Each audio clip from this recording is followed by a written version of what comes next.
મિત્રો, તમે એપ્સ્ટીન ફાઇલ્સનું નામ જાણ્યું છે? એના વિશે કંઈક તમને માહિતી છે?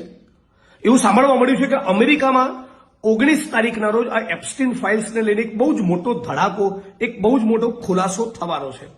વાત એવી છે કે એપ્સ્ટીન નામનો કંઈક માણસ એ આંતરરાષ્ટ્રીય સ્તરે નેતાઓ, મોટા મોટા અધિકારીઓ અને ઉદ્યોગપતિઓ અને જેની પણ પાસે સંપત્તિ, ધન દોલત છે એવા પૈસાપાત્ર માણસોને 18 વર્ષથી નાની ઉંમરની દીકરીઓ પ્રોવાઈડ કરવાનું, હા, સેક્સ લીલા માણવા માટે 18 વર્ષથી નાની ઉંમરની નાબાલિગ દીકરીઓ પહોંચાડવાનું એક આખું ગ્લોબલ રેકેટ, એક આંતરરાષ્ટ્રીય સ્તરનું એક બહુ મોટું ષડયંત્ર પકડાયું છે.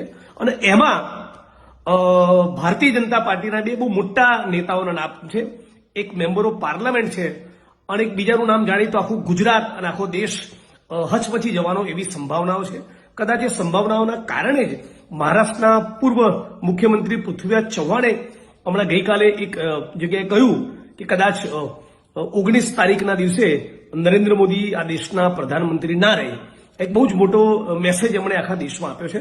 પણ હું અપીલ કરું છું કે એપ્સ્ટીન ફાઇલ શું છે અને એમાં ગુજરાત અને દેશના કયા નેતાઓના નામ અને ગુજરાતના એક બહુ જ મોટા પૂંજીપતિ જે હાલ મુંબઈમાં રહે છે એમનું પણ નામ આ ચાઇલ્ડ સેક્સ અબ્યુઝમાં, ચાઇલ્ડ સેક્સના રેકેટમાં 18 વર્ષથી નાની ઉંમરની દીકરીઓને શારીરિક રીતે ભોગવવાના આ ષડયંત્રમાં નામ છે.